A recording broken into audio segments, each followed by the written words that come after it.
Problem ഒരു 2 bedroom domestic building has following loads എന്ന് പറഞ്ഞിട്ട് ഈ ഒരു പെട്ടിയാണ് തന്നേക്കണേ. അതിൻ്റെ ടോട്ടൽ കണക്റ്റഡ് ലോഡും ഏത് സപ്ലൈ വേണമെന്നും നമ്പർ ഓഫ് സബ് സർക്യൂട്ട് പിന്നെ മെയിൻ സ്വിച്ചിൻ്റെയും ഡിസ്ട്രിബ്യൂഷൻ ബോർഡിൻ്റെ ഒക്കെ സ്പെസിഫിക്കേഷനും സ്കീമാറ്റിക് ഡയഗ്രം എല്ലാം വരക്കണം. ഇങ്ങനെയാണ് തന്നേക്കുന്നത്.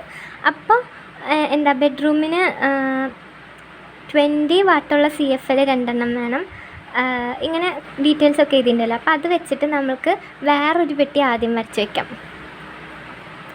അതിന് മുന്നേ ഫാനിൻ്റെ ഒന്നും വാട്ട് എത്രയാണെന്ന് ഇതിൽ തന്നിട്ടില്ല. അപ്പോൾ ഫാനിൻ്റെ വാട്ട് 60 തന്നെ അസ്യൂമല്ല, മറ്റേ ടേബിളിലുണ്ട്, ഡാറ്റ ബുക്കിലുണ്ട്, അത് 60 വാട്ടാണെന്ന് എടുക്കുക. പിന്നെ ഇതിൽ എക്സ്ഹോസ്റ്റ് ഫാനും വരുന്നുണ്ട്. എക്സ്ഹോസ്റ്റ് ഫാനിന് നമ്മൾ 45 വാട്ട് എടുക്കാറ്.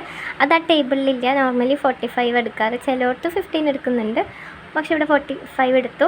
പിന്നെ 16 ആംപിയർ സോക്കറ്റ് ആണെങ്കിൽ 1000 വാട്ടാണ് വരിക. 6 ആംപിയറിൻ്റെ ആണെങ്കിൽ 100 വാട്ടാണ് വരിക. ഇതൊക്കെ ടേബിളിൽ നിന്ന് കിട്ടുന്നതാണ്. അത് വെച്ചിട്ട് നമ്മൾ വേറൊരു ടേബിൾ വരയ്ക്കണം. അപ്പോൾ എത്ര ബെഡ്റൂം ഉണ്ട്? 2 ബെഡ്റൂമുള്ള ബിൽഡിംഗ് ആണ്. അപ്പോൾ ടേബിൾ വരയ്ക്കുമ്പോൾ ബെഡ്റൂം 1ഉം ബെഡ്റൂം 2 ആയിട്ട് വെക്കണേ. എന്നിട്ട് ഓരോ ബെഡ്റൂമിൽ എത്ര ലോഡ് വരുന്നുണ്ടെന്ന് നമ്പറുകളാണ് ഇട്ടേക്കുന്നത്. ഏതൊക്കെ ലോഡാണ്? 20 വാട്ടിൻ്റെ ലൈറ്റ് ലോഡ്, 100 വാട്ടിൻ്റെ 6 ആംപിയർ സോക്കറ്റ്, 60 വാട്ടിൻ്റെ ഫാന്, 45 വാട്ടിൻ്റെ എക്സ്ഹോസ്റ്റ്, 1000 വാട്ടിൻ്റെ 16 ആംപിയർ സോക്കറ്റ്. ഇത്രയും എഴുതി വെച്ചിട്ട് ഓരോ റൂമുകളിൽ എത്ര പോയിൻ്റ് വരുന്നുണ്ടെന്ന് എഴുതാം. എന്നിട്ട് അതിൻ്റെ ടോട്ടൽ പോയിൻറ്റുകൾ എഴുതി വയ്ക്കുക. എന്നിട്ട് വേണം ലൈറ്റ് ലോഡ് കാൽക്കുലേറ്റ് ചെയ്യാൻ. 10 × 20 + 6 × 100 + 4 × 60 അങ്ങനെ ചെയ്യുമ്പോൾ ടോട്ടൽ ലൈറ്റ് ലോഡ് കിട്ടും.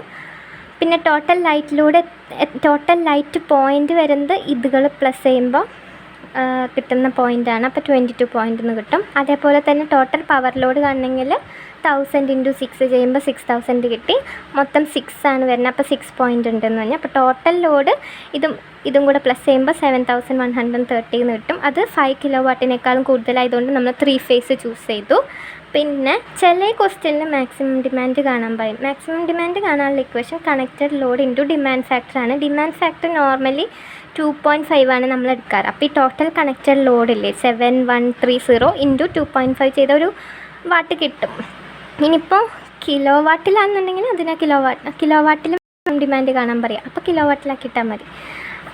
അതങ്ങനെ ചെയ്യാം. പിന്നെ അടുത്ത സ്റ്റെപ്പ് എന്താ? നമ്പർ ഓഫ് സബ് സർക്യൂട്ട് കാണാം. അപ്പോൾ 22 പോയിൻ്റ് ആണുള്ളത്. ഡിവൈഡഡ് ബൈ 8 ചെയ്യുമ്പോൾ അപ്രോക്സിമേറ്റ്ലി 3 കിട്ടും.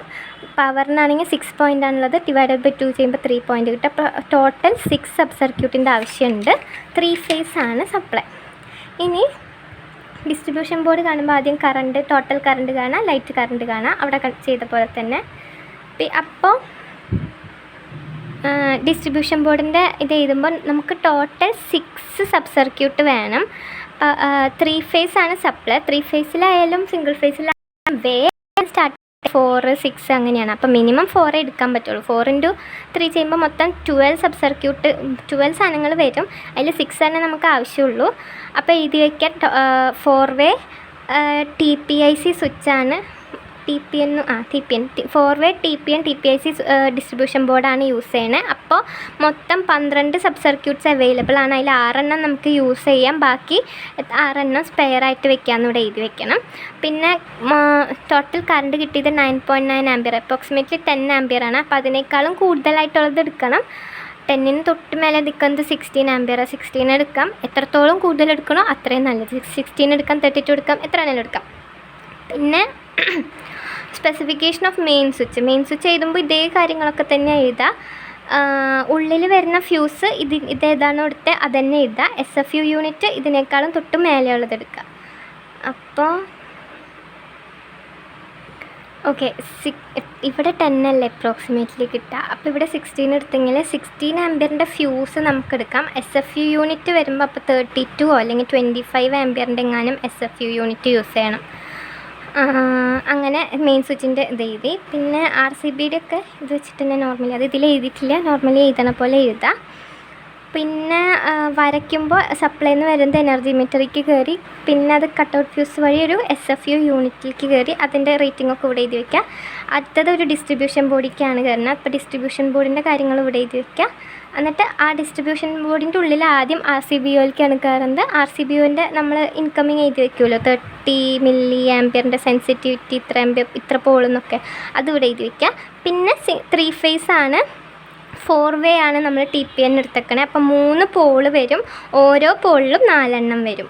അങ്ങനെ വരച്ച് വയ്ക്കാം. പിന്നെ നമുക്ക് മൊത്തം 6 സബ് സർക്യൂട്ടാണ്. അതിൽ 3 എണ്ണം ലൈറ്റിനും 3 എണ്ണം പവറിനാണ്. അപ്പം 3 ലൈറ്റിൻ്റെ കൊടുക്കുമ്പോൾ 1 2 3 ആയിട്ട് കൊടുക്കുക. പവറിന് കൊടുക്കുമ്പോൾ ഒരെണ്ണിവിടെ ആയിട്ട് കൊടുക്കുക. അങ്ങനെയും കൊടുക്കുക, നമുക്ക് ഇഷ്ടമുള്ള പോലെ കൊടുക്കാം. പക്ഷേ എല്ലാ ലൈറ്റ് ലോഡുകളും ഒരു പോളിലും, എല്ലാ പവർ ലോഡുകളും ഒരു പോളിൽ, ബാക്കിയൊക്കെ സ്പെയർ ആക്കി വയ്ക്കുക. അങ്ങനെ ചെയ്യാൻ പാടില്ല. അപ്പോൾ അതൊരു കൺവീനിയൻറ്റ് മെത്തേഡല്ല. ഡിസ്ട്രിബ്യൂട്ട് ചെയ്ത് ഓരോ പോളിലായിട്ട് കൊടുക്കണം. ഇതിപ്പോൾ ഞാൻ 2 ലൈറ്റ് സബ് സർക്യൂട്ട് ഇവിടെ കൊടുത്തു, ഒരെണ്ണം ഇവിടെ കൊടുത്തു. പിന്നെ പവറിന് ഒരെണ്ണം ഇവിടെ കൊടുത്തു, ഒരെണ്ണം ഇവിടെ കൊടുത്തു, ഒരെണ്ണം ഇവിടെ കൊടുത്തു. അങ്ങനെയും ചെയ്തിട്ടുണ്ട്. ഡിസ്ട്രിബ്യൂട്ട് ചെയ്ത് കൊടുക്കണം.